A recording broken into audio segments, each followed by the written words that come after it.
ഇത്ര എക്സ്പെക്ട് ചെയ്തില്ല കേട്ടോ. അയ്യോ ഇവിടെ എവിടെ നിന്ന് ഉറങ്ങും.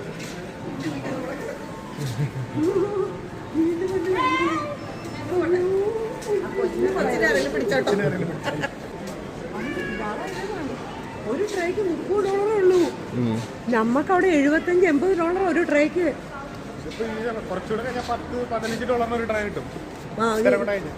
ഒരു കപ്ലങ്ങ എടുത്തിടാ.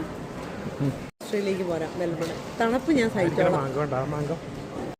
എൻ്റെ കണ്ണിൽ മാൻഡ്രിനോ വേറെ ഒന്നും പെടുന്നില്ല കേട്ടോ. മാങ്ങാപ്പഴവും കപ്ലങ്ങാപ്പഴവും മാത്രമേ പെടുന്നുള്ളൂ. ഇനിയിപ്പോൾ ഏതെടുക്കണം എന്നുള്ള ആക്രം.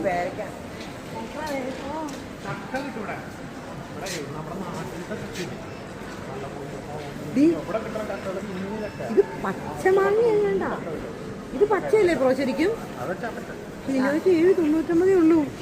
കിലോയ്ക്ക് $5.99 ഉള്ളൂ. നല്ലതാണ് ബ്രോ, ടേസ്റ്റ് ഉണ്ടാവും. ചക്കപ്പഴമൊക്കെ ഉണ്ട് കേട്ടോ ഇവിടെ. പൊളി, ചെറി, റംബൂട്ടാൻ, അങ്ങനെയുള്ള ഒരുമാതിരിപ്പെട്ട വെറൈറ്റി ഫ്രൂട്ട്സ് എല്ലാം ഇവിടെ കിട്ടുന്നത്. പാഷൻ ഫ്രൂട്ട്, വീണ്ടും മാംഗോ. നമ്മുടെ ബംഗനപ്പള്ളി മാംഗോയാട്ടോ, നമ്മുടെ ഇന്ത്യൻ സാധനം. വാവ്, ഈ ഷോപ്പ് അടിപൊളി. പിന്നെ ഇങ്ങനെ വരണമുള്ള വല്ല ഓക്ലൻഡിലോ അല്ലെങ്കിൽ ന്യൂസിലാൻഡിലോ എല്ലാം വന്നാൽ പൊളിക്കും. പിന്നെ ചക്കപ്പഴം, പേരയ്ക്ക നോക്കട്ടെ എന്നാ വിലാന്ന്. ഓ അത് വേണ്ട. വെതർ ന്യൂസിലാൻഡിലെ ഓക്ലൻഡിനേക്കാൾ ഇച്ചിരി തണുപ്പൊക്കെ കൂടുതലാണെന്ന് എനിക്ക് തോന്നിയെങ്കിലും മാങ്ങാപ്പഴം കണ്ടപ്പോൾ എൻ്റെ ആഗ്രഹമൊക്കെ മാറ്റിയിട്ട് ഞാൻ പ്രവീണിൻ്റെ അടുത്ത് പറഞ്ഞു കേട്ടോ, നമുക്ക് വേണമെങ്കിൽ ഇങ്ങോട്ട് മൂവ് ചെയ്യാമെന്ന്. കാരണം ഇതൊക്കെ കഴിക്കാനായിട്ട് നാട്ടിൽ പോകേണ്ട അവസ്ഥയാണ്.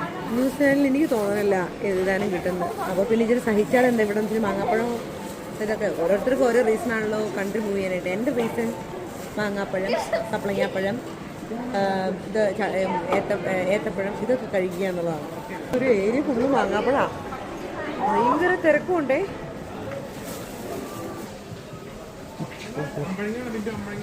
വേണ്ട, നീ പറഞ്ഞ നാട്ടിൽ പോയി കഴിക്കും. ഈ സാധനം നാട്ടിൽ പോയി ഇഷ്ടമായി. വേണ്ട, ഇതൊന്നും എനിക്ക് താല്പര്യമേ ഇല്ല. എനിക്കത് ഇഷ്ടമേ അല്ല. എൻ്റെ ആ ഒരു സാധനം ഇവിടെ മൊത്തം ഇത്രയും മാങ്ങ വാങ്ങിച്ചിട്ട് $46 ആയുള്ളൂ കേട്ടോ. ഞങ്ങളുടെ ഇത് നോക്കിക്കഴിഞ്ഞാൽ നിങ്ങൾക്ക് കാണാം, മാങ്ങാപ്പഴവും കപ്ലങ്ങാപ്പഴവും തണ്ണിമത്തൻ മാത്രമേ ഉള്ളൂ. ഇതുണ്ട്, തണ്ണിമത്തന് പേർ KGക്ക് $2.50 ഉള്ളൂ.